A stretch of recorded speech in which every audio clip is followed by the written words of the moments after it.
এই কোরআন শুধু তেলাওয়াতের জন্য আসে নাই, কোরআন শুধু মাথায় রাখার জন্য, চুমো খাওয়ার জন্য আসে নাই। কোরআন এসেছে পৃথিবীবাসীকে শান্তি দেওয়ার জন্য, মুক্তি দেওয়ার জন্যে।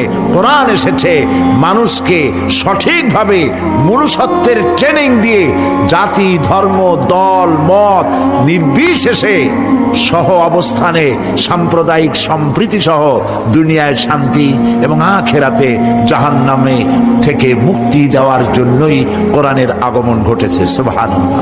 এসো তোমাদেরকে আজ এই জাতির মুসলিম মিল্লাতে অরুজ এবং জওয়াল, উত্থান আর পতনের ইতিহাস শোনাই।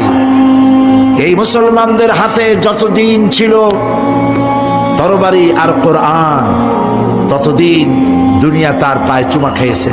আর যখন কোরআনের পরিবর্তে এসেছে তবলা, বেহালা, গিটার, নারিন্দা, সারিন্দা, হারমোনিয়াম, সারেগামা, এই কপাল পোড়া যন্ত্রগুলি যখন মুসলমানদের হাতে এসেছে, কোরআন আর তরবারির পরিবর্তে কপাল পোড়া শুরু হয়েছে সেই দিন থেকে।